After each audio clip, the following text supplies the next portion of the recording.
تو جب تمام انسان دعاؤں اور تعقیبات سے فارغ ہو جائے تو معصوم سے روایت ہے کہ جو نماز کے بعد اس کا تمام تر ثواب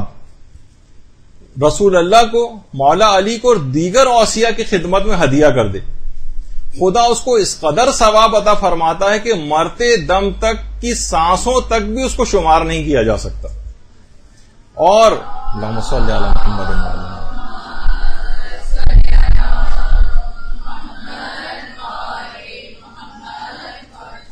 اور جسم سے روح پرواز کرنے سے پہلے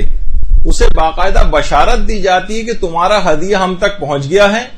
اور آج تمہاری اس نیکی پر اجر و ثواب عطا کرنے کا وقت آن پہنچا ہے۔ تمہارا دل شاد رہے،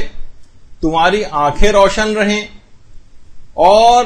اس چیز پر جو خدا نے تم کو عطا کر دی تم کو مبارک ہو مقام جو کہ آج تم نے پا لیا ہے۔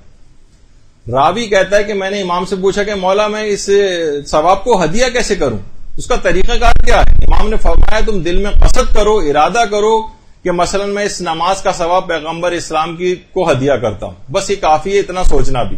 تو آپ بیٹھے بیٹھے اپنی جانماز پہ بیٹھے بیٹھے فوراً دماغ میں لے کر آئے میں نے جو آج جتنی مستحبات کے ساتھ نماز پڑھی ہے ان سب کا ثواب میں چہاردہ معصومین علیہ السلام کو ہدیہ کرتی ہوں،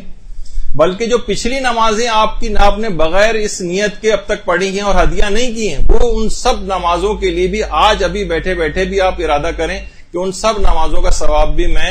ان معصومین کو ہدیہ کرتی ہوں۔ اور یہ ایک فقہی مسئلہ بھی ہے کہ انسان خواہ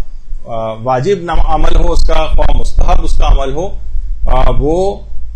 ان سب کا ثواب، اپنی واجب نمازوں کا ثواب، واجب روزوں کا ثواب، حتیٰ کہ واجب حج کا ثواب، وہ سب جو ہے سب کا سب ہدیہ کر سکتا ہے معصومین کو اور دیگر عام لوگوں کو بھی۔